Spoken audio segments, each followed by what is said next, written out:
former Cowboy, likes what he saw and says the Cowboys maybe have a chance now with this improved defense. They're better on defense. I mean, you put Quinnen Williams on your defense, you're going to be better. This defense is, if they just get to the middle of the pack, they can go out and they can compete against Philadelphia and Kansas City and Detroit in those games, regardless of where they're being played at. They could certainly get on a run. I mean, you got to look at they got to get to 10 wins is what you've got to look at, and they don't have any margin for error. So this was a game they obviously had to win, and they got to win next week against Philadelphia. So very small margin for error. With that win, the Cowboys now have a 7% chance to make the postseason, according to ESPN Analytics. That ranks 10th out of 16 NFC teams. The Cowboys have the 6th hardest remaining schedule, according to our analytics. Dallas' next 2 games are at home against last year's Super Bowl champs in the Eagles and then against the Chiefs. But if we had to put a percentage on it, what percent chance do you give the Cowboys now, Stephen A., to make the postseason? You know what? I'll give them like a 10-15% chance. Oh, that's good. That's generous. There's a chance. I'm in a very generous mood, you know what I'm saying? But it's fluid. It's here today. No. The truth of this is, this is the Stephen A. setup for all the Cowboys fans. Me? You know what? Maybe I'll give them a 20% chance. I like what they did. I like the additions on defense. He's trying to give them hope. Oh, he loves to give them hope. You know, he always wants week 15, 16 to be something like everybody's watching for. Then he puts the hat and the cigar on, and that ain't good. That ain't good for the Cowboys. So what you're saying is he wants to prop them up so it's a long fall down. Well, I do prefer them falling off of roofs instead of curbs.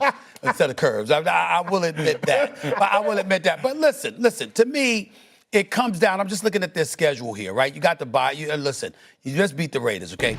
The next 3 games are pivotal. You need to win. For sure. You need to win 2 of them. Yeah. Okay?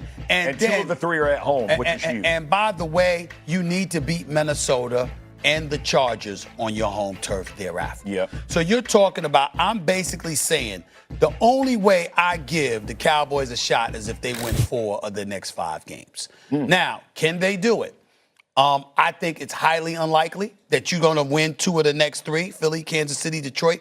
I think they're losing 2 of those games. I definitely think they're losing on the road in Detroit. And I think whether it's at Philly at home or Kansas City at home, one of them are going to get the Cowboys on the Cowboys' home turf. If I'm wrong about that, and the Cowboys win 2 or 3, or dare I say they win all 3 of those games, and then you talk about them beating Minnesota and the Chargers, which they should be able to do, quite honestly, on their home turf. You got something. Yeah. And that's how I'm looking at it. So their offense is their offense. We all know it's prolific. It's a Super Bowl caliber offense. Defensively, I got to see it to believe it, but Quinnen Williams is no doubt an additive. Kenny Clark being there, an additive. Overshown being back, an additive. DeRon Bland being back, an additive. We see them. Yeah. Logan Wilson too, a good addition. You looking at them, they got some pieces, and the 31st ranked defense. You should be able to trim that down. You should be able to come down the middle of the pack. You do that, you got a chance. You know what's funny for me is when I look at teams like the Cowboys and being an offensive guy, as good as their offense is, I know that defenses are what keep you in, especially this time of the year. And so it makes it hard for me to say I would give them a true chance in the playoffs just because defenses gotta play. Like the reason I like the Eagles isn't because of their offense. I'm not afraid. It's because their defense. No doubt. The reason that you think the Seahawks, even though they just lose to them, have still got a great because their defense. The reason the Broncos, even with Bo Nix, who might struggle with that, because of their defense. Now you flip it over and go, I can go score 30. Well, when you go play them defenses, you don't score 30 anymore, right? Like everybody thought that the Eagles don't give a bunch of points to Green Bay and Detroit.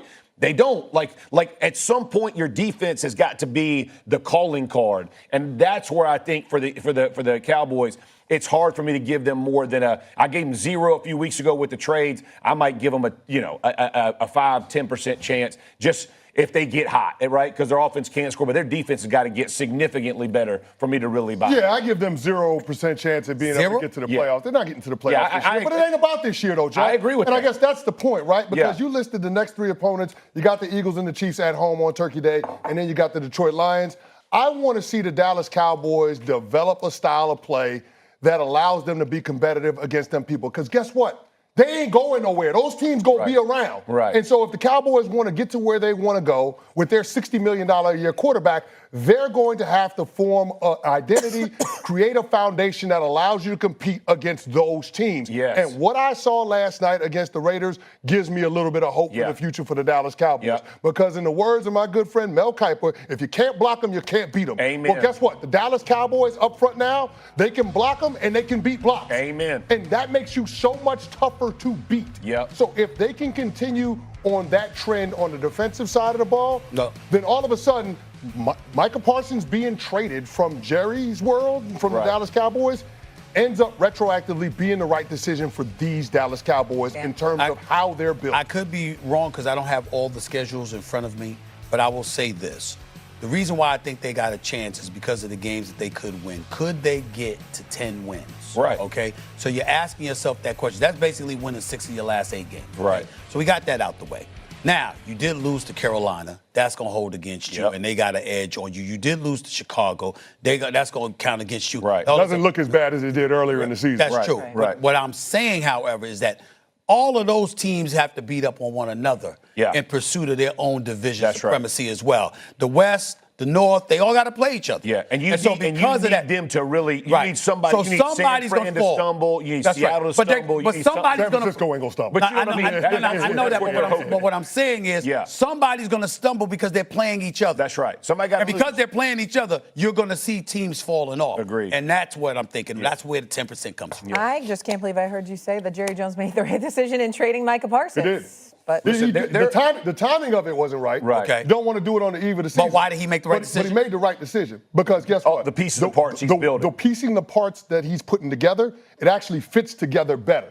Their defense now has a chance because you can stop the run. We say this all the time. That's what he said. When you build it from the inside out, offense and defensive lines, linebackers, safety, like as you go in the internal portion of a football team, that's where the strength is. If you look at the Cowboys, to your point, they are positioned and poised to be much better in the future because of the Kenny Clark, Williams inside, absolute beast, Logan Wilson, Overshown. Now Overshown's still banged up. Like you saw him last night, he's still hurt, but he's playing through it.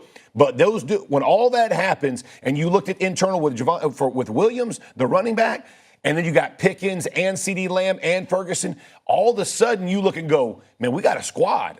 We got a squad. But they had to do those things and got the right pieces at the end. Jerry said to me, you know what?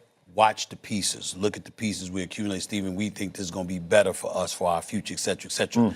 We didn't want to believe it. We got no choice now to see them coming together. That's going to make things very interesting because Micah Parsons has been playing pretty damn good football, right?